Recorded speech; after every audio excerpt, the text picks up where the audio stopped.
Bismillah. Assalamualaikum warahmatullahi wabarakatuh. Alhamdulillah, tidak pernah berhenti lisan kita sebagai seorang muslim selalu memuji dan memuja Allah dengan penuh keyakinan dalam hati kita bahwasanya dua rangkaian kata ini, Alhamdulillah, adalah kalimat bersyukur dan berterima kasih kepada Sang Pencipta Allah, yang dengannya Allah janjikan dalam surah nomor 14 surah Ibrahim ayat 7, la in syakartum la azidannakum wa la in kafartum inna adabi lasyadid. Kalau kalian bersyukur maka pasti aku akan tambah, dan kalau kalian kufur siksaku sangat pedih. Maka kita harusnya selalu mengucapkan kalimat ini. Selanjutnya kita panjatkan salawat dan taslim kepada utusan Allah Nabi besar Muhammad sallallahu alaihi wa ala alihi wa sahbihi wasallam, sebagaimana telah Allah perintahkan kepada kita untuk mengucapkan salam hormat tersebut, dan tentu saja kita berharap akan mendapatkan balasan yang sudah dijanjikan dengan mengucapkan satu kali salam hormat kepada beliau akan dibalas dengan 10 rahmat Allah. Sebagaimana sabda Nabi sallallahu alaihi wasallam, man shalla alayya marratan sallallahu alaihi biha asyara. Allah, siapapun yang mengucapkan salam kepadaku satu kali, maka Allah akan mengucapkan salam kepadanya 10 kali. Baik, melanjutkan bedah buku kita, saudaraku seiman, Keajaiban Sedekah dan Istighfar yang tulis oleh Hasan bin Ahmad bin Hasan Hammam. Sebelum kita masuk ke lanjutan bahasan, tepatnya ada di halaman 27, beberapa contoh riwayat tentang para pemberi sedekah dan infak. Saya pribadi ingin terus memotivasi diri saya dan teman-teman sekalian. Kalau Ramadan, bulan puasa ini, bukan berarti kita harus merasa diri kita lemas, ya, letih, atau capek, atau haus, atau lapar. Sebenarnya itu semua tergantung niatnya atau sugestinya. Kalau seseorang berpikir sebentar jam 11, jam 12 saya haus nggak ya? Mungkin dia akan haus. Tapi kapan dia lakukan dan laksanakan ibadah ini sebagaimana sabda Nabi SAW, man shama ramadhana imanan wahtisaba ghufira lahu ma taqaddama min dhanbi. Siapa yang berpuasa Ramadan karena keimanan, yakin ini perintah Allah sehingga dia nikmati setiap detik dari masa-masa ibadahnya itu, dan ihtisab, mengharapkan pahalanya, maka akan dibersihkan dosa-dosanya yang lalu. Perlu teman-teman ketahui, awal sekali disyariatkan puasa Ramadan di tahun 2 Hijriah, dan di waktu itulah juga diperintahkan, ada perintah Allah dan Rasulnya untuk perang Badr. Dan banyak di antara sahabat sambil berperang sambil puasa. Jadi puasa tidak perlu dijadikan sebagai alasan membatasi aktivitas kita. Justru sebaliknya, puasa itu adalah kesehatan. Puasa itu akan membawa seseorang akan banyak menghemat waktu yang tadinya dia pakai untuk makan dan minum. Dan juga insya Allah bisa dimaksimalin dalam ibadah kepada Allah subhanahu wa ta'ala. Kalau bukan Ramadan, kita beristighfar, kita menambah iman kita, menambah ilmu kita, meningkatkan kualitas dan kuantitas ibadah kita. Lalu kira-kira kapan? Makanya Nabi SAW mengatakan, man haruma khairaha faqad harum. Siapa yang telah terharamkan dari semua kebaikan Ramadan, maka dia telah terharamkan dari semua kebaikan. Oleh karena itu teman-teman sekalian, momentum ini adalah momentum sekolah peningkatan skill spiritual kita. Maka maksimalkan baik-baik. Dan jangan, pesan kami, jangan tiba Idul Fitri nanti kemudian kita seakan-akan lepas dari penjara ibadah. Lisannya mengatakan Alhamdulillah tapi salah tempat. Alhamdulillah karena sudah tidak puasa lagi, tidak sholat tarawih lagi, tidak baca Quran lagi, bahkan sudah bisa kembali kepada dosa-dosanya. Ini keliru. Sekarang ini masa pelatihan peningkatan skill spiritual kita atau ketakwaan dan keimanan kita untuk dijaga 11 bulan ke depan setelah Ramadan. Dan Ramadan akan datang kalau Allah masih berikan umur, kita tingkatkan lagi kualitas ibadah kita untuk bekal 11 bulan ke depan, begitu seterusnya sampai kita bertemu dengan Allah subhanahu wa ta'ala dalam kondisi iman kita sempurna, amal saleh juga sempurna, ya, dan ilmu pengetahuan kita juga sempurna. Baik, kita akan lanjutkan teman-teman sekalian tentang masalah sedekah yang merupakan salah satu resep utama seseorang itu untuk mendapatkan rezeki yang lebih luas. Sedekah bukanlah pengeluaran dalam pandangan Islam, tapi dianggap sebagai sebuah investasi yang kita investasikan langsung kepada Sang Pencipta Allah yang Maha Kaya. Kalau seandainya di kalangan kita manusia ada seseorang pemilik perusahaan, perusahaannya sangat maju, berkualitas, menguntungkan, kemudian ditawarkan, Bapak Ibu sekalian, siapa yang mau investasi kepada saya di perusahaan ini? Kita sudah tahu perusahaan itu sangat maju, sangat bagus, produknya terkenal, dengan dijanjikan juga keuntungan yang bisa didapatkan misal 50% dari modal yang kita taruh. Saya yakin walaupun disebutkan angka investasi misalnya 100 juta dan kita hanya punya 100 juta, saya yakin kita akan ikutkan di perusahaan tersebut karena kita yakin ini investasi, bukan pengeluaran. Sebenarnya dengan Allah Subhanahu wa ta'ala kita harusnya berpikir begitu. Kita bukan sedang pengeluaran kalau kita berikan kepada orang miskin, sumbangan ke kotak amal masjid, ke Palestina teman-teman kita yang lagi butuh, atau membuka puasakan orang, atau membantu membiayai orang-orang yang sedang sakit, atau apa saja. Semua itu jenis investasi namun bukan dengan manusia, dengan zat yang maha kaya, Allah Subhanahu wa ta'ala. Pakai resep ini, selalu sedekah, rutinkan. Jangan sampai luput dari kita hadis Bukhari yang pernah kami sampaikan.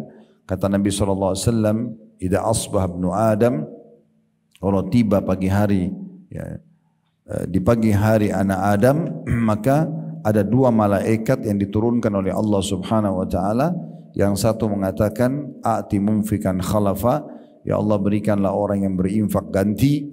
Dan yang satu mengatakan, "Wa'ati mumsikan talafa," dan berikanlah kebinasaan kepada orang yang menahan atau pelit. Maka setiap hari kalau kita keluarkan sedekah, makanan kah, minuman kah, pakaian kah, uang kah, apa saja, maka semua itu adalah investasi terbaik yang kita berikan, yang nanti akan diganti oleh Allah Subhanahu wa ta'ala sebagaimana Allah sebutkan dalam surah Saba, surah nomor 34 ayat 39 potongan ayatnya, "Wa ma anfaqtum min syai'in fahuwa yukhlifu." Semua yang kalian infakkan maka pasti dia akan menggantinya. Allah Subhanahu wa ta'ala kalau sudah mengganti, Bapak Ibu sekalian, selalu renungi firman-Nya, dan ini kekal ditelawakan oleh orang-orang beriman sampai hari kiamat. "Innallaha yarzuqu may yasha'u bighairi hisab." Allah itu kalau memberikan balasan kepada orang maka tanpa ada hitungan lagi. Jadi tidak ada di dalam syariat Allah Subhanahu wa ta'ala itu kita keluarkan 100.000 kita akan diganti 100.000, itu tidak ada.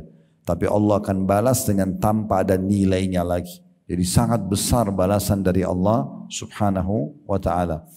Orang yang perhitungan kalau berinfak di jalan Allah, maka Allah pun perhitungan dengan dia. Tapi kalau dia royal di jalan Allah, Allah pun royal kepadanya. Ingat pernah kami sampaikan sabda Nabi SAW kepada Asma binti Abi Bakar radhiyallahu anhuma. Beliau mengatakan, "La tuqi fayuqillahu alaiki." Jangan kau perhitungan hai Asma, maka Allah pun akan perhitungan padamu. Jadi betul-betul kita harusnya yakin dengan masalah ini. Dan ini bukan hanya sekedar menjadi penyebab banyaknya rezeki. Sudah kita jelaskan perkataan salaf, bagaimana mereka mengatakan bahkan bisa menghilangkan musibah yang akan menimpa kita kalau kita bersedekah. Ya, ingat perkataan Ibnu Ja'ad radhiyallahu atau rahimahullah, ada di halaman 6 ya. Sesungguhnya sedekah itu benar-benar bisa menghilangkan 70 pintu keburukan. Bahkan orang-orang yang sakit, ya, mungkin kayak di rumah sakit begini banyak pasiennya, itu Nabi SAW sudah berikan kita sebuah resep yang luar biasa. Beliau mengatakan, "Dawu mardhakum bis sadaqah." Obati orang yang sakit di antara kalian dengan sedekah. Kalau dalam hitung-hitungan akal orang-orang kapitalis tidak akan nyambung. Memberikan kotak amal masjid, memberikan orang miskin bisa sembuhin penyakit saya. Nah itu, tapi dalam kamus agama kita memang seperti itu. Ya. Dan nanti akan ada dalam buku kita ini contoh-contoh berapa banyak orang yang sembuh dari penyakit-penyakit kronis Justru karena sedekah yang dia keluarkan. Dan ingat, sedekah selalu saya sampaikan dan saya ulang-ulangi, kita harus menganggap teman-teman sekalian kita lebih butuh dengan sedekah itu daripada penerima sedekah itu sendiri. Jangan pernah kita pakai persepsi kalau orang yang minta misalnya sesuatu berarti dia lebih butuh daripada saya. Tidak, kita harus balik sekarang, kita yang lebih butuh dengan mereka. Karena mereka akan menerima uang kita misalnya 100.000 rupiah atau satu bungkus makanan kita, habis itu dinikmati sama dia habis. Tapi kita dalam teori agama, nilai yang sudah kita keluarkan akan dibawa ke timbangan amal hari kiamat dan tidak hilang. Walaupun secara kasat mata sudah dinikmati oleh orang yang menerima tersebut. Makanya Fudail bin Iyad rahimahullah seorang tabi'in pada saat melihat orang-orang yang menerima sedekahnya, beliau mengatakan mereka membawa perbekalan-perbekalan kita menuju akhirat tanpa upah sedikit pun, hingga mereka meletakkannya di atas timbangan amal, ya. Dan sebagian salafus salih kalau kedatangan orang yang minta sesuatu, maka beliau mengatakan, selamat datang wahai orang-orang yang hadir untuk membawakan perbekalan kami kepada Rabb kami. Jadi begitulah pandangan para ulama kita tentang sedekah itu. Mereka mengetahui dan menanamkan dalam diri mereka, mereka lebih butuh mengeluarkan sedekah daripada si penerima. Sehingga kalau persepsi seperti ini, kita justru yang mencari-cari siapa yang butuh bantuan, kita memberikan. Kita berharap dia bisa terima sedekah kita. Kalau selama ini kan persepsinya tidak seperti itu.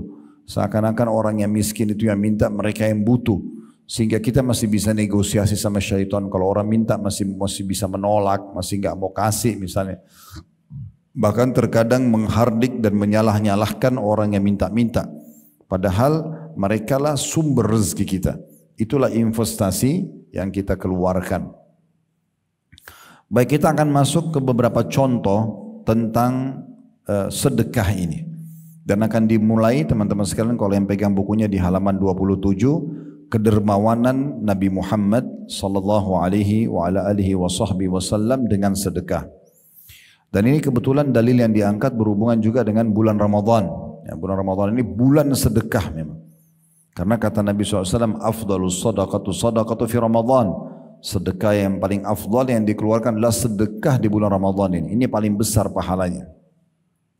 Di halaman 27 ada riwayat yang disebutkan oleh Imam Bukhari dan Muslim dari kisah yang disampaikan oleh Ibnu Abbas radhiyallahu anhuma. Beliau mengatakan, kana Rasulullah sallallahu alaihi wasallam ajwadan nas wa kana ajwada ma yakunu fi Ramadhan hina yalqahu Jibril wa kana yalqahu fi kulli lailatin min Ramadhan fayudarisuhu al-Qur'an. Fala Rasulullah sallallahu alaihi wasallam ajwadu bil khairi minar rihil mursalah. Rasulullah SAW adalah orang yang paling dermawan. Beliau tidak pernah menolak siapapun yang minta, ya. Dan beliau lebih dermawan lagi pada bulan Ramadan, bulan yang kayak kita sekarang ini. Lebih dermawan lagi, lebih suka lagi untuk berbagi di saat bertemu dengan Jibril alaihissalam, di mana Jibril alaihissalam bertemu beliau pada setiap malam di bulan Ramadan. Dan Jibril mengajarkan kepada Nabi SAW Al-Quran. Dan sungguh Rasulullah SAW itu lebih dermawan dengan kebaikan daripada angin yang berhembus. Maksudnya Nabi SAW itu gemar sekali untuk berbagi, ya, sampai lebih cepat berbagi itu daripada hembusan angin. Dari riwayat ini kita bisa ambil pelajaran bahwasanya memang Nabi SAW sendiri bukan hanya menyampaikan sebuah teori, tapi beliau adalah seorang praktisi. Beliau yang langsung mempraktikkan di depan umatnya, di depan para sahabat, kalau beliau memang orangnya sangat dermawan. Dan subhanallah, orang yang dermawan teman-teman, orang yang royal itu dicintai oleh Allah, mendapatkan pahala yang luas, pahala yang besar, akan diluaskan rezekinya, ya. Kemudian akan dia terima dalam bentuk pahala yang besar pada hari kiamat, dan juga akan dicintai oleh manusia. Tidak ada orang yang royal itu suka memberi lalu dibenci oleh manusia, tidak ada. Pasti akan disukai oleh orang-orang. Walaupun mungkin paras wajahnya, bentuk fisiknya biasa saja, tapi kalau orang itu suka sekali traktir kita, berikan kita hadiah, berbagi makanannya, suka membantu kalau kita butuh, pasti akan disukai oleh orang-orang. Walaupun dia tampan, cantik, sempurna jabatannya, kedudukannya, tapi kalau pelit maka juga jatuh di mata manusia. Dan itu juga dibenci oleh Allah Subhanahu wa taala. Makanya pernah ada satu suku di Madinah, Bapak Ibu sekalian, kebetulan kepala sukunya baru meninggal dan diganti oleh kepala suku yang baru. Maka Nabi SAW tanya, kira-kira bagaimana kepala suku kalian yang baru? Sebagian anggota suku itu mengatakan dia tampan, dia berwibawa, jalur nasabnya bagus, saya dikenal orangnya, tapi sayangnya pelit. Maka kata Nabi SAW, penyakit jiwa apa yang lebih berat daripada pelit itu? Jadi dibenci oleh Allah, dibenci oleh manusia. Ya. Kemudian sebaliknya kalau orang dermawan disuka oleh Allah, diberikan balasan yang besar, serta juga disukai oleh manusia. Dan salah satu ciri orang itu dermawan adalah tidak pernah mau menolak siapapun yang minta. Itu disebutkan di hadis nomor selanjutnya di halaman 28 tentang ciri Nabi Muhammad SAW. Kalau anda hidup di masa itu dan masih hidup semasa dengan Nabi Muhammad SAW, anda kalau datang minta apa saja dikasih. Tidak pernah Nabi nolak. Disebutkan dalam riwayat ini, diriwayatkan oleh Imam Muslim, ma su'ila Rasulullah SAW syai'an qattun faqala la. Rasulullah SAW tidak pernah sama sekali diminta suatu harta, lalu beliau mengatakan tidak. Bahkan dalam satu kisah dikatakan Nabi Muhammad SAW lagi duduk di satu majelis, kemudian bersama sahabat-sahabatnya, rupanya ada beberapa sahabat yang menghadiahkan buat beliau keranjang-keranjang kurma dan buahnya sangat ranum, bagus sekali, baru dipetik, kualitasnya bagus. Lalu kemudian ada banyak orang-orang yang datang minta-minta kepada beliau. Nabi SAW kasih, dan saking dermawannya beliau bukan kasih 2-3 butir, per keranjang dikasih, sampai habis. Setelah habis semuanya, masih ada orang banyak yang minta-minta.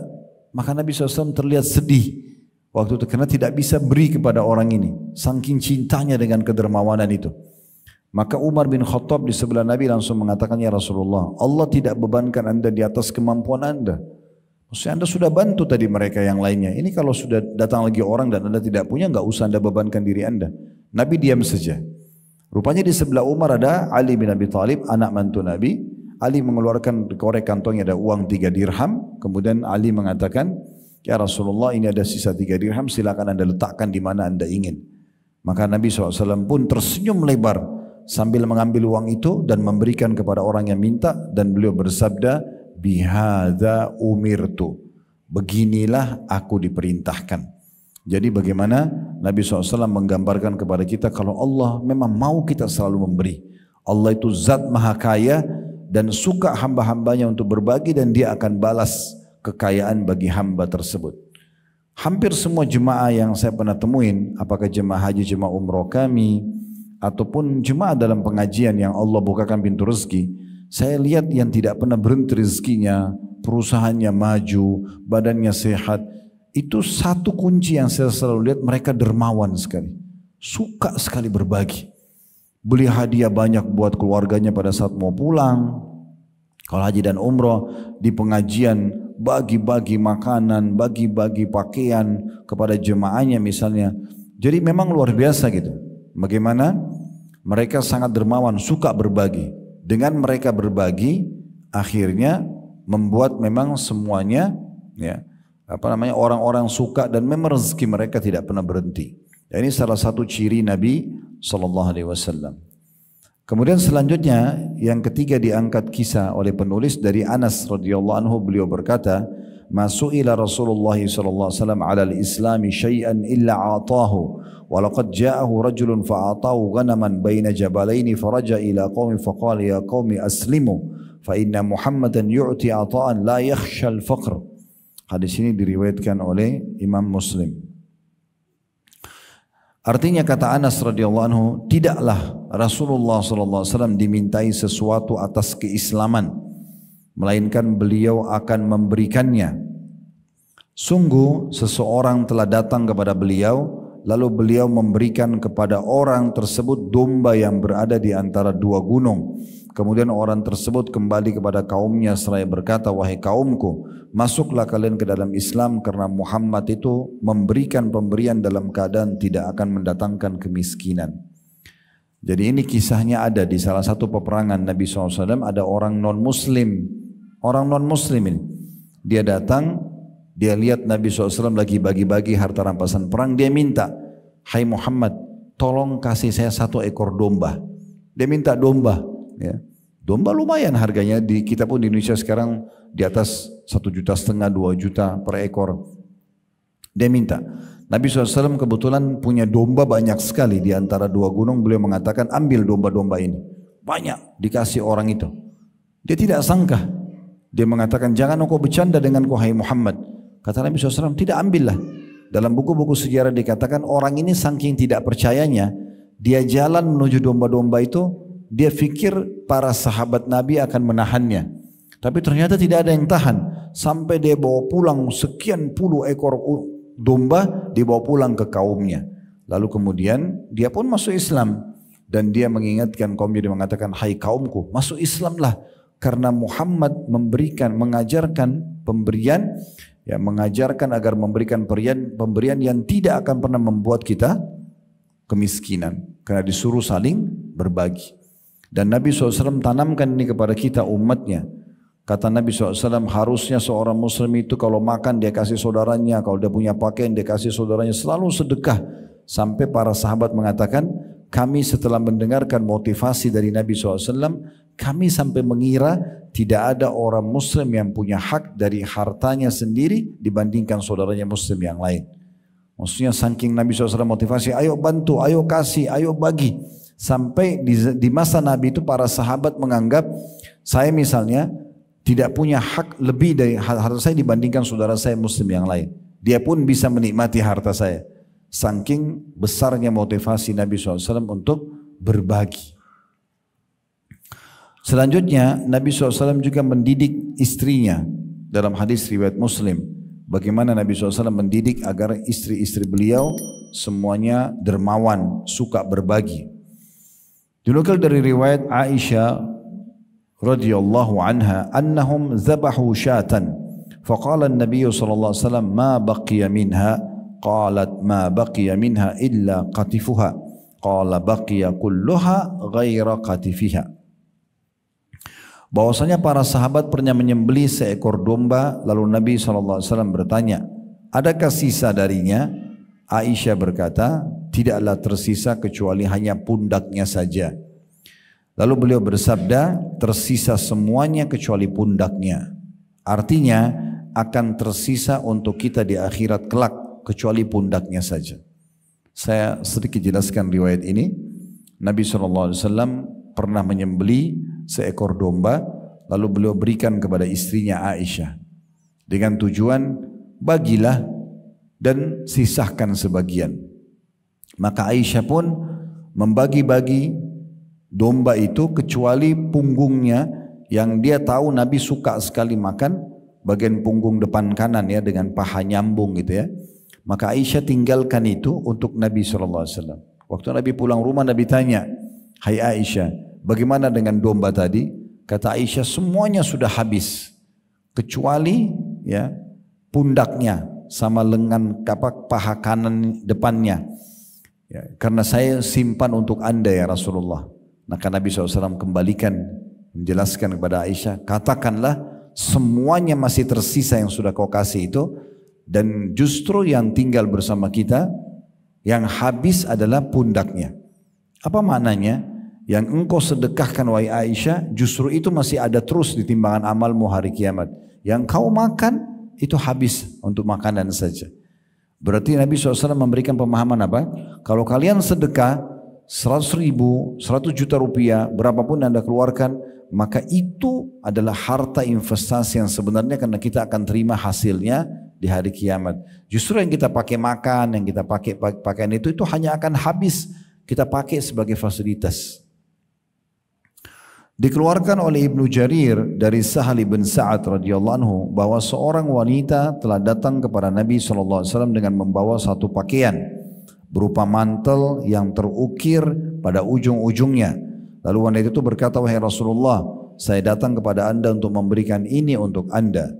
Lalu Rasulullah SAW mengambilnya, di mana beliau memang sangat membutuhkannya hingga beliau memakainya. Kemudian mantel itu dilihat oleh seseorang dari sahabat beliau, seraya berkata, wahai Rasulullah, betapa indahnya mantel tersebut, maka berikanlah mantel itu kepadaku. Beliau berkata, iya. Dan ketika Rasulullah SAW beranjak untuk memberikannya, para sahabat yang lain mencelah orang tersebut seraya mengatakan, engkau tidak bersikap baik ketika melihat Rasulullah SAW mengambil mantel itu dari wanita tadi karena membutuhkannya, lalu engkau memintanya. Padahal engkau tahu bahwa tidaklah beliau itu dimintai, melainkan pasti beliau memberikan, sehingga tidak mungkin menolaknya. Lalu orang itu mengatakan, demi Allah tidaklah ada faktor yang mendorong saya melakukan ini, melainkan karena saya berharap keberkahannya ketika telah dipakai oleh Rasulullah SAW, dan saya berharap agar saya dikafani dengan mantel tersebut. Saya jelaskan dulu kisah ini ya, ada dari halaman 29 sampai halaman 30. Pernah satu waktu di musim dingin, Bapak Ibu sekalian, dan Madinah ini kalau dingin sangat dingin. Kami pernah tinggal sana sekitar 7 tahunan, selain yang bolak-balik tapi tinggal waktu masih sekolah. Itu kalau musim dingin bisa 4-5 derajat, cukup dingin ya. Tentu ada wilayah-wilayah di muka bumi yang lebih dingin lagi. Ada yang minus ya, tapi di Madinah dinginnya sampai sekitar 4 atau 5 derajat. Tapi ini lumayan dingin untuk kita orang Indonesia.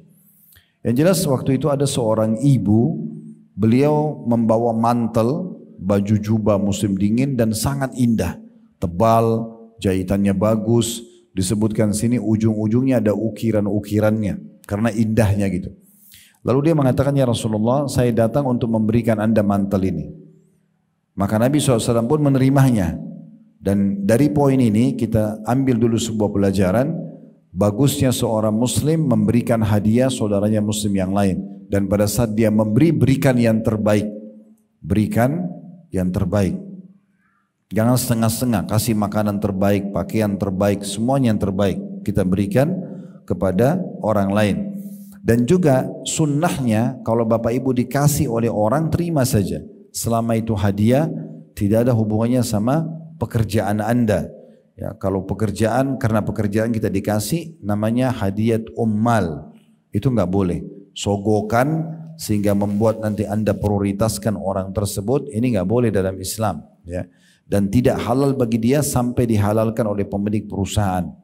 Oleh karena itu saya sering sampaikan juga dalam beberapa pertemuan pengajian, kalau seandainya anda bekerja di satu instansi perusahaan, anda bekerja di bagian pengadaan barang, lalu anda belanja barang ke vendor misalnya, lalu dapatlah dari vendor itu karena belanja banyak pakai uang perusahaan, anda dapat payung, dapat baju kaos, dapat pulpen, dapat televisi, dapat uang misalnya, diskon, semua itu milik perusahaan, bukan milik anda.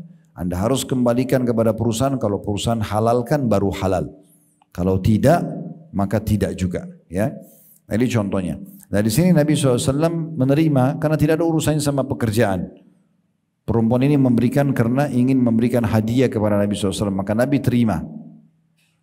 Lalu yang terjadi, Nabi SAW pakai, dalam beberapa riwayat dikatakan karena beliau memang orang yang putih, tampan, bersih, jadi pakai mantel itu tambah tampan, dan beliau lewat di hadapan para sahabat pada saat mau memimpin sholat. Maka ada satu sahabat yang lihat itu karena suka lihat mantel itu, maka dia mengatakannya Rasulullah, padahal ini Nabi baru pakai. Bayangkan Bapak Ibu sekalian, kita dikasih baju bagus, tiba-tiba ada orang bilang bajunya bagus, kasih ke saya. Maka apa yang terjadi? Mungkin kita menolak. Nabi SAW tidak. Begitu dia baru pakai, orang itu langsung bilang, ya Rasulullah, mantel itu bagus sekali, bisa kasih ke saya enggak? Kata Nabi SAW, iya. Saking dermawannya, mantel yang baru yang bagus langsung dikasih. Waktu Nabi SAW buka, di saat itu Nabi buka langsung Nabi kasih ke dia, karena dia minta. Maka pada saat itu orang-orang menghardik sahabat tadi, mengatakan, kenapa kau minta mantel yang baru saja Nabi terima dan sangat bagus Nabi pakai, dan engkau tahu Nabi butuh karena ini musim dingin, serta juga kamu tahu sifat Nabi SAW, Nabi itu orangnya tidak mau menolak kalau diminta. Maka orang itu mengatakan, demi Allah saya bukan minta karena saya mau mengambil apa yang Nabi sudah miliki, tapi saya ingin mencari keberkahannya karena Nabi memberkah beliau. Maksudnya habis dipakai, saya ingin langsung pakai, dan saya berharap nanti kalau saya meninggal, mantel ini dijadikan kafan buat saya. Tapi di sini kita bisa lihat saksi bahasanya teman-teman sekalian, bagaimana dermawannya Nabi Muhammad SAW sampai beliau jubah baru saja langsung beliau kasih. Langsung beliau kasih. Ya.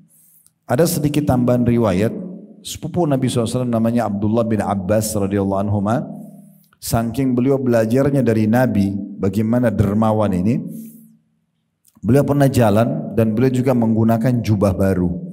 Rupanya ada orang lewat, entah kenapa orang ini seperti orang yang iri dan hasad gitu ya. Lalu dia mencaci maki Abdullah bin Abbas. Dia mengatakan, mentang-mentang kau adalah sepupu Nabi, mentang-mentang kamu begini, pokoknya dicaci maki. Abdullah bin Abbas diam saja, tidak membalas orang ini, diam saja. Maka pada saat itu Bapak Ibu sekalian, setelah orang itu selesai mencaci maki dan segala macam, Abdullah bin Abbas faham orang ini merasa iri dengan baju yang dipakai. Maka beliau buka jubahnya dan beliau kasih ke orang tersebut, sambil beliau mengatakan, kalau seandainya kamu ada keperluan lagi, datanglah kepada kami. Jadi sudah dicaci maki, tapi beliau bahkan memberikan orang yang mencaci maki pakaian tersebut. Akhirnya orang itu merasa bersalah dan menjadi murid Abdullah bin Abbas radhiyallahu anhuma.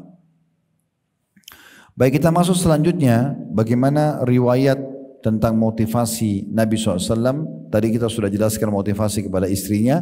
Sekarang motivasi Nabi kepada para sahabat agar jangan menunda-nunda sedekah. Di antaranya masih di halaman 30, riwayat dari Ibnu Mas'ud radhiyallahu anhu, beliau berkata, dakhala an-nabiy sallallahu alaihi wasallam ala Bilal wa indahu suwarun min gaz. Faqala ma hadha ya Bilal? Qala u'iddu dhalika li adyafik. Qala ama takhsha an yakuna laka dukhanun fi nari jahannam? Anfik ya Bilal wa la takhsha min dhil arshi iqlala. Nabi SAW pernah melewati atau menemui Bilal, sedangkan di sisi Bilal ada setumpuk gandum. Lalu beliau bersabda, apa ini wahai Bilal?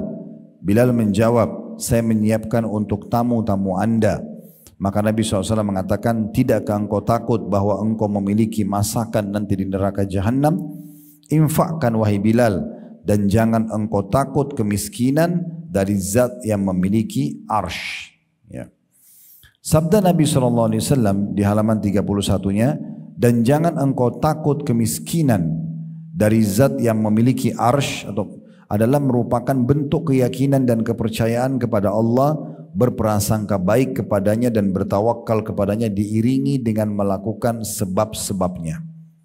Jadi kita lihat di sini dari riwayat ini bagaimana Nabi SAW motivasi Bilal. Tidak usah tumpuk-tumpukin makanan, ada sedekahin, karena hari itu ada bisa saja hari terakhirmu, mungkin besok sudah tidak hidup. Kenapa enggak infakkan sekarang? Keluarkan, kasih kepada orang-orang. Dan jangan pernah kamu takut miskin hai Bilal. Maksudnya kalau kau masih hidup lagi besok, Allah akan kasih kamu. Jangan pernah kamu takut miskin kepada pemilik singgasana yang agung. Dari riwayat ini kita ambil dua pelajaran. Harusnya seorang muslim peduli dengan sedekah dan jangan menunda-nundanya, dan memberikan maksimal di jalan Allah. Yang kedua, dia harus yakin Allah pemilik singgasana agung akan membalas dan menggantikannya. Selanjutnya riwayat di halaman 31 juga masih dinukil ya bagaimana Nabi SAW memotivasi agar bersedekah kepada para sahabatnya, di antaranya Abi Dzar radhiyallahu anhu. Dari riwayat Abdullah bin Abbas radhiyallahu anhu, Abu Dzar radhiyallahu anhu berkata kepadaku, wahai anak saudaraku, saya pernah bersama Rasulullah SAW dengan memegang tangan beliau, dan beliau bersabda kepadaku. Jadi sahabat Nabi Abi Dzar menceritakan bagaimana pernah dia gandengan tangan sama Nabi dan Nabi nasihati dia. Apa nasihatnya? Ya Aba Dzar, ma uhibbu anna li Uhudun zahaban wa fiddatan unfiku fi sabilillah amutu yauma amutu ad'u minhu qiratan. Qultu qintara. Qala ya Aba Dzar, adhabu ilal aqalli wa tadhabu ilal akthar, uridul akhirah wa turidud dunya qiratan, fa'adaha alayya 3 marrat. Artinya, wahai Abu Dzar, saya tidak suka memiliki emas dan perak sebesar gunung Uhud lalu saya infakkan di jalan Allah, lalu saya meninggal di hari di mana saya meninggal dengan meninggalkan 1 qirat atau beberapa dirham saja. Maka Abi Dzar mengatakan, saya berkata, barangkali harta yang banyak. Maka kata Nabi SAW, wahai Abu Dzar, saya menyebut yang sedikit sedangkan engkau memahami yang lebih banyak. saya menghendaki akhirat sedangkan engkau menghendaki dunia. Yang saya maksud memang 1 qirot atau beberapa dirham saja. Lalu beliau sallallahu alaihi wasallam mengulangi hal tersebut sebanyak 3 kali. Diriwayatkan oleh At-Tabarani. Begini maksudnya riwayatnya. Jadi Nabi SAW pernah memegang tangan Abu Dhar. Lalu beliau berikan motivasi kepada Abu Dhar. Apa motivasinya? Wahai Abu Dhar, kalau seandainya saya punya seperti gunung Uhud, semuanya emas dan perak. Kenapa gunung Uhud yang dikasih perumpamaan? Karena gunung ini gunung yang termasuk besar dan nampak dari seluruh penjuru kota Madinah. Dan ada peperangan yang masyhur perang Uhud di sana. Maka kata Nabi SAW, hai Abi Dzar, ketahuilah, saya kalau punya emas dan perak seperti gunung Uhud besarnya, maka saya tidak berharap membiarkan lewat hari itu kecuali saya infakkan semua kecuali 1 qirot saja. 1 qirot cuma beberapa dirham, hanya untuk kebutuhan saja. Maka Abi Dzar mengatakan, ya Rasulullah, mungkin maksud anda terbalik, anda sedekahkan sedikit, sisanya anda tabung. Kata Nabi SAW, wahai Abi Dzar, saya menjelaskan bahwasanya lebih banyak saya infakkan sedikit yang saya sisa. Kamu balik kasusnya, kamu menganggap bahwasanya yang saya harapkan adalah saya keluarkan sedikit dan saya tabung banyak. Terbalik, yang saya maksud memang betul, saya akan keluarkan semuanya 1 gunung itu kecuali sedikit saja darinya. Saya menginginkan akhirat sementara kamu sendiri menginginkan dunia. Jadi kita lihat bagaimana Nabi SAW motivasi. Sebenarnya Nabi SAW tidak punya emas dan perak seperti gunung Uhud, tapi beliau bilang kepada Abi Dzar, kalau saya punya, saya akan keluarkan semua, tidak ada tabungan, saya akan sedekahkan semua di jalan Allah, dengan harapan tentunya Allah SWT akan memberikan gantinya. Perlu Bapak Ibu garis bawahi, tolong direnungi baik-baik apa yang saya mau ucapkan ini. Dan bisa Bapak Ibu buktikan, baca sejarah mereka. Uthman bin Affan, Abdurrahman bin Auf, Sa'ad bin Ubadah, Talha bin Ubaidillah, Sa'ad bin Abi Waqqas, dan banyak sahabat-sahabat Nabi yang kaya raya. Bapak Ibu tahu, saya pernah telusuri riwayat mereka dan sudah kita buat tablik akbar di Blok M, sebulan sekali serial mereka.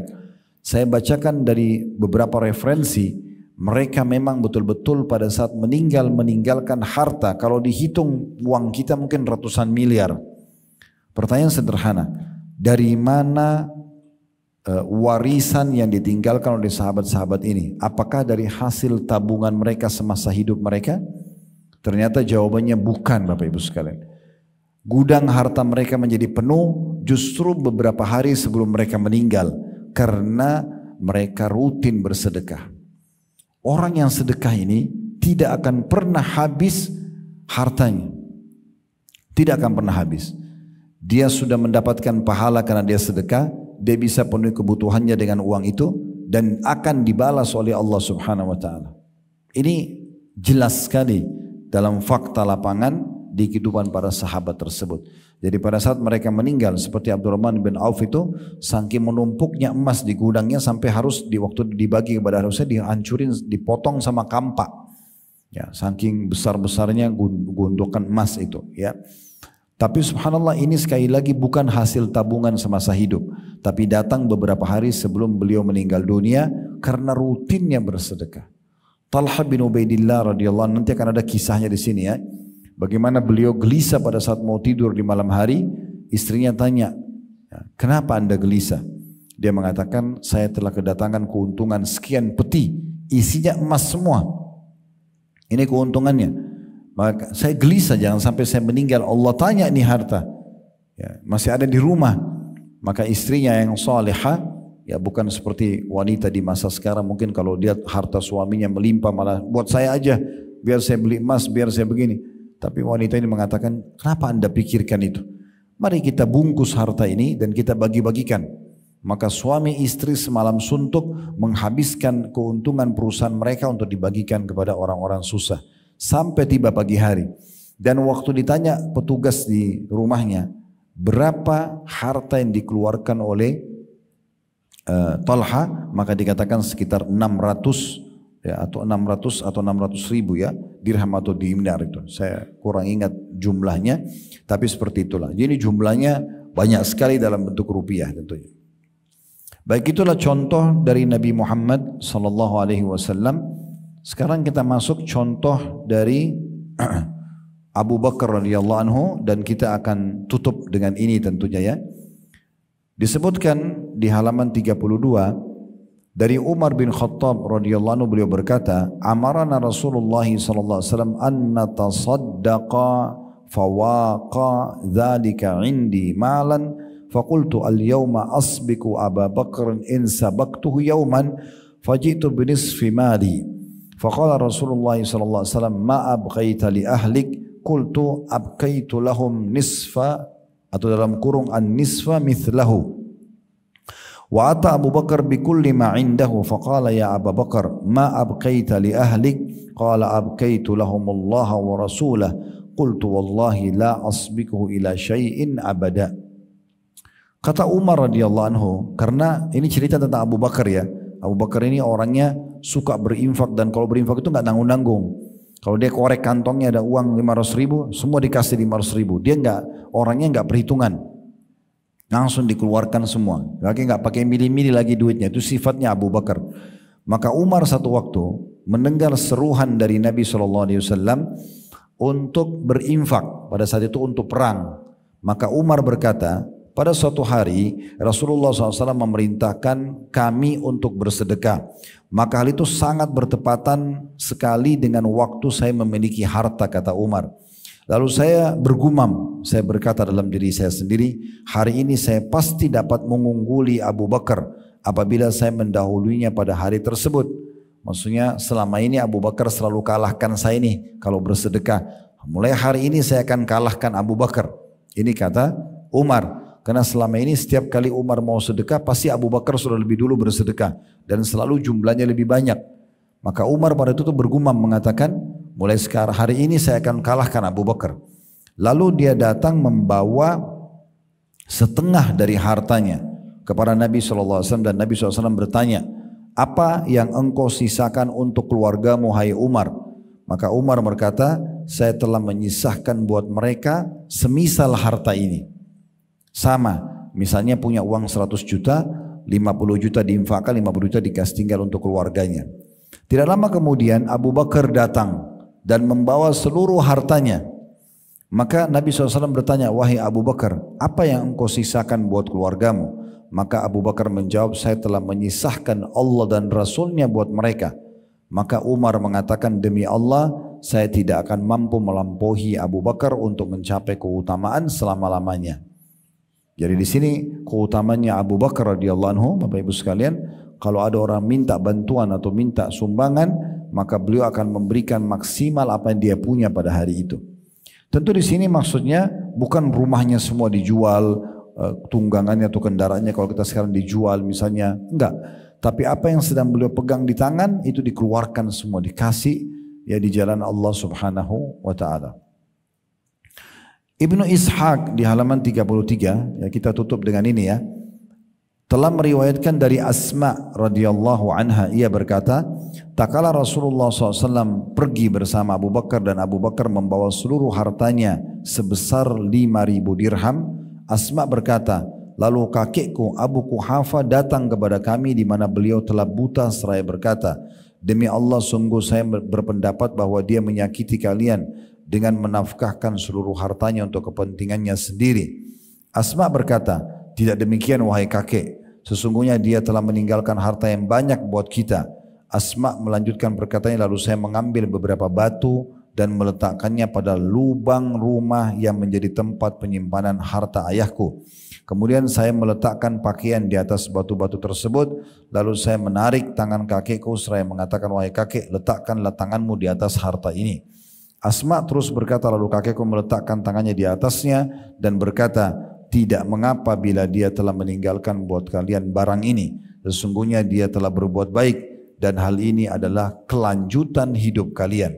Demi Allah, tidaklah ayahku meninggalkan apapun untuk kami, akan tapi tindakanku itu hanyalah untuk menenangkan kakekku saja. Saya ceritakan dulu kisah ini dan kita tutup. Kalau ada yang mau bertanya, silahkan tentunya ya. Teman-teman sekalian, Nabi SAW waktu mau hijrah ke Madinah, beliau mengajak Abu Bakar untuk menemaninya, untuk hijrah. Dan di saat itu Abu Bakar punya uang 5.000 dirham. Maka beliau pun, Abu Bakar, membawa semua uang itu untuk bersama Nabi SAW. Sementara di rumahnya masih ada anak-anaknya, gitu kan. Dan Abu Bakar tidak meninggalkan uang buat mereka. Lalu kemudian ayahnya Abu Bakar namanya Abu Quhafa. Abu Quhafa ini masih dalam kondisi kafir pada saat itu ya. Nanti dia masuk Islamnya di pembebasan kota Mekah. Abu Quhafa ini Bapak Ibu sekalian kemudian berkata kepada Asma anaknya Abu Bakar, dia mengatakan, wahai Asma, Abu Bakar telah pergi, kemungkinan dia bawa semua hartanya, ya, dan itu buruk buat kalian. Maka kata Asma, saya mengatakan, tidak wahai kakekku, sesungguhnya ayahku meninggalkan harta yang cukup. Lalu Asma mengatakan, saya mengambil batu-batu yang saya penuhkan ke lubang yang biasa kami taruh uang dan kami tutup dengan kain baju. Lalu saya, karena kakek saya buta, saya memegang tangannya lalu saya mengatakan, kakek letakkanlah tanganmu di atas harta ini. Maka kakeknya Abu Quhafa meletakkan tangannya di situ sambil mengatakan, kalau ini benar dia telah meninggalkan harta sebanyak ini, maka dia tidak menyia-nyiakan kalian. Kata Asma, demi Allah sesungguhnya ayahku tidak meninggalkan harta buat kami, tapi hanya untuk menenangkan kakekku saja. Maksudnya Abu Bakar itu betul-betul kalau memang dia berinfak di jalan Allah, dia tidak setengah-setengah dalam berinfak di jalan Allah subhanahu wa ta'ala itu. Baik, mohon maaf saya masih tambah satu lagi, yaitu kisah Uthman bin Affan radhiyallahu anhuma, baru kemudian insyaAllah kita coba buka pertanyaan ya.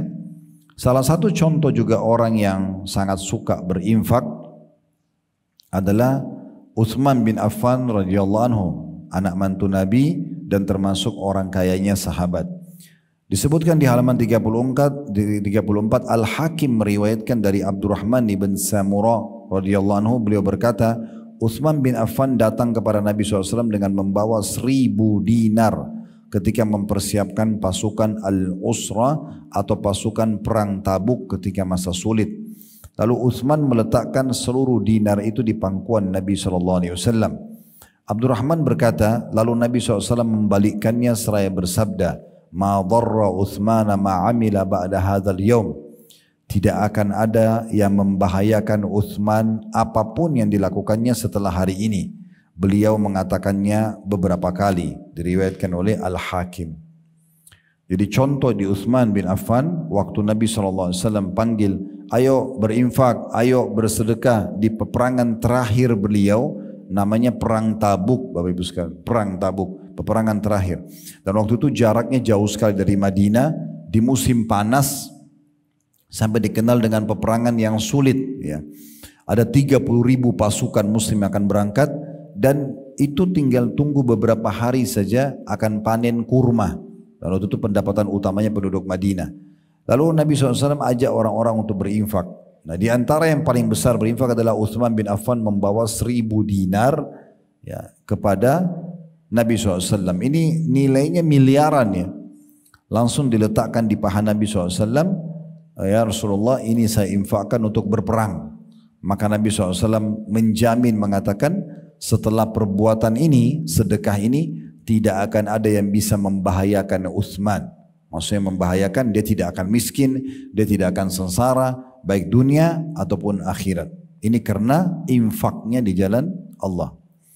Dalam riwayat lain, Nabi SAW bersabda, Ghafarallahu laka ya Uthman, ma asrarta wa ma alanta wa ma akhfaita wa ma huwa kainun ila an taquma as-sa'ah.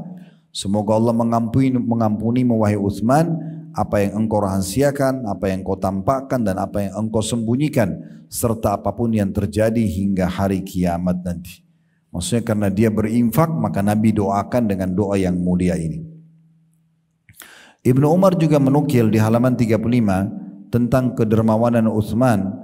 Rasulullah SAW bersabda, "May yashtari lana bi'ra rumata fayaj'aluha sadaqatan lil muslimin, saqahu Allahu yawmal qiyamati minal 'atash." Fashtaraha Uthmanu faja'ala sadaqatan lil muslimin. Nabi SAW bersabda, siapa yang mau membeli sumur rumat. Sumur rumat ini ada satu nama sumur, itu pada saat akan terjadi perang Tabuk tadi, miliknya orang Yahudi. Waktu itu kebetulan rata-rata sumur di Madinah kering kecuali sumur itu. Maka Nabi SAW bilang, siapa yang membeli sumur itu namanya sumur rumat. Ya. Lalu kita akan menjadikannya sebagai sedekah untuk muslimin, diwakafin. Niscaya Allah akan memberikan kepadanya minum yang disebabkan kehausan pada hari kiamat nanti. Lalu Utsman membelinya, kemudian dia menjadikannya sedekah untuk kaum muslimin. Jadi begitu cepatnya mereka, kalau ada kesempatan untuk berdonasi, mereka langsung pertama-tama melakukan, diantaranya Utsman karena mendengar orang yang membeli sumur rumat akan diberikan minum yang menghilangkan hausnya nanti pada hari kiamat.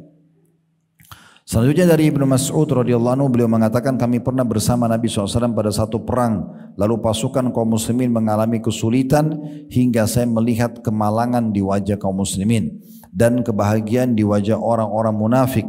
Dan ketika Rasulullah SAW melihat kondisi itu, beliau bersabda, Wallahi la taghibu syamsu hatta ya'tiyakumullahu birizq. Demi Allah tidak akan tenggelam matahari pada hari ini hingga kalian akan mendapatkan rezeki dari Allah. Lalu Utsman bin Affan mengetahui hal tersebut dan membeli 14 tunggangan unta berisi makanan, lalu mempersembahkan 9 dari tunggangan tersebut kepada Nabi SAW. Ketika Rasulullah SAW melihat hal itu, beliau bersabda, gerangan apakah ini? Para sahabat berkata, Utsman yang telah mengirimnya kemari. Lalu terlihatlah kebahagiaan di wajah Rasulullah SAW dan kemalangan di wajah kaum munafik. Lalu saya melihat Rasulullah SAW mengangkat kedua tangannya hingga terlihat putih kedua ketiak beliau untuk mendoakan Utsman dengan suatu doa yang belum pernah saya dengar beliau berdoa untuk seorang sebelumnya dan setelahnya dengan doa tersebut, yaitu Nabi mengatakan Allahumma a'ti Utsmana, Allahumma fa'al bi Utsman. Ya Allah berilah Utsman, ya Allah berbuat baiklah terhadap Utsman. Riwayat ini kita jelaskan Bapak Ibu sekalian. Kalau Utsman bin Affan adalah salah satu sifat dermawannya, dia tidak pernah mau luput kesempatan sekecil apapun untuk meraih apa yang dijanjikan oleh Nabi SAW. Tadi pembelian sumur rumat langsung dibeli supaya dapat tidak haus hari kiamat. Sebelumnya beliau tahu peperangan butuh biaya besar, beliau kasih 1000 dinar emas. Setelahnya lagi Nabi SAW melihat di satu peperangan umat Islam kehabisan makanan, tidak ada makanan. Minuman juga sudah mau habis. Muslimin sudah sangat lemah karena butuh makan dan minum lagi berperang. Maka kata Jabir di sini menceritakan yang menukil, kata Abdullah bin Mas'ud, beliau mengatakan nampak di wajah orang-orang muslim mujahid lemah dan nampak di wajah orang munafik kegembiraan karena umat Islam kelaparan dan kehausan. Maka Nabi SAW mengatakan demi Allah tidak akan terbenam matahari kecuali Allah akan datangkan rezeki kepada kalian. Ini sumpah Nabi SAW dan Allah memang akan mendatangkan. Tapi Utsman jeli. Waktu mendengar itu, beliau bukan seperti umumnya sahabat. Nunggu aja deh. Kan Nabi bilang pasti akan datang rezeki dari Allah. Tapi dia segera meraih kesempatan itu sambil langsung mengutus. Di sini dikatakan beliau langsung membeli 14 tunggangan unta berisi makanan. Kalau unta itu kayak kita sekarang mobil pick up ya, untuk bawa sekian banyak makanan ya, bahasa itu orang pakai unta, ditaruh di pundaknya sebelah kanan dan sebelah kiri, bagian perutnya itu kiri kanan itu diisi dengan keranjang-keranjang yang besar. Maka ada 14 ekor unta diisi dengan full makanan dan kebutuhan minuman, dibawa ke medan perang, lalu dibawa kepada Nabi SAW. Nabi lalu tanya, apa ini? Kata para sahabat, ini Utsman yang mengutusnya ya Rasulullah, karena dia ingin meraih keutamaan untuk membantu para mujahidin. Maka kata Nabi SAW, sesungguhnya ya Utsman sangat pantas untuk mendapatkan doa. Maka beliau berdoa mengatakan, ya Allah berilah Utsman, maksudnya rezeki yang luas ya, kerajaan, kemampuan dan segala macam hal, dan berbuat baiklah kepada Utsman. Nah ini satu contoh lagi tentang bagaimana orang-orang yang telah berbuat baik dengan sedekah tentunya. Kedepannya Bapak Ibu sekalian insyaAllah kita akan lanjutkan di kisah Ibnu Umar, kemudian kisah Ummul Mu'minin Aisyah, dan kisah Zainab binti Jahash kisah Abu Dahda, cukup banyak kisah-kisah sahabat sampai kisah Abu Talha yang akan kita tutup nanti di pertemuan akan datang dengan 5 kisah itu dan pelajaran-pelajaran yang bisa kita ambil. Lalu pertemuan selanjutnya kita akan bahas berobat dengan sedekah. Itu ada bab khusus di halaman 46 tentang masalah itu. Kita terus berdoa kepada Allah SWT, semoga seluruh amal-amal kita diterima oleh Allah, baik yang sudah kita kerjakan, yang sedang kita kerjakan, yang akan kita kerjakan sampai menjelang ajal dan nanti dengan pahala yang sempurna. Semoga seluruh dosa-dosa yang pernah kita kerjakan sengaja atau tidak sengaja, besar ataupun kecil, dimaafkan oleh Allah Subhanahu wa taala. Semoga Allah selalu jaga persatuan, kesatuan dan kemerdekaan negara kita. Allah karuniakan kita pemimpin-pemimpin yang baik, yang adil, yang menjalankan bertanggung jawab dan amanah, menjalankan tugas dengan baik, dan Allah makmurkan negeri kita dan menjadi contoh bagi negara-negara yang lain. Selalu kita doakan saudara-saudara kita di Palestina, terutama di Gaza yang sedang tertindas. Semoga Allah ikhlaskan niat mereka, terima para syuhada mereka, mulakan Islam di tangan mereka dan tangan kita semua. Dan semoga Allah ikut sertakan kita bersama mereka di pahala, baik dengan doa, dengan harta, juga dengan jiwa kita. Dan semoga Allah memenuhi semua hajat-hajat kita dunia dan akhirat. Dan Allah sampaikan kita kepada kesempurnaan iman, ilmu dan amal saleh. Dan Allah jauhkan kita dari segala pelanggaran dan pembangkangan juga dosa-dosa. Dan semoga Allah satukan kita semua di surga firdausnya tanpa hisab, mana disatukan dalam majlis ilmu yang mulia ini. Allahumma amin. Wa sallallahu ala nabiyyina Muhammadin wa alihi wa sahbihi wa sallam. Wa akhir da'wana alhamdulillahi rabbil alamin. Subhanakallahumma bihamdika asyhadu an la ilaha illa anta astaghfiruka wa atubu ilaik. Wassalamualaikum warahmatullahi wabarakatuh.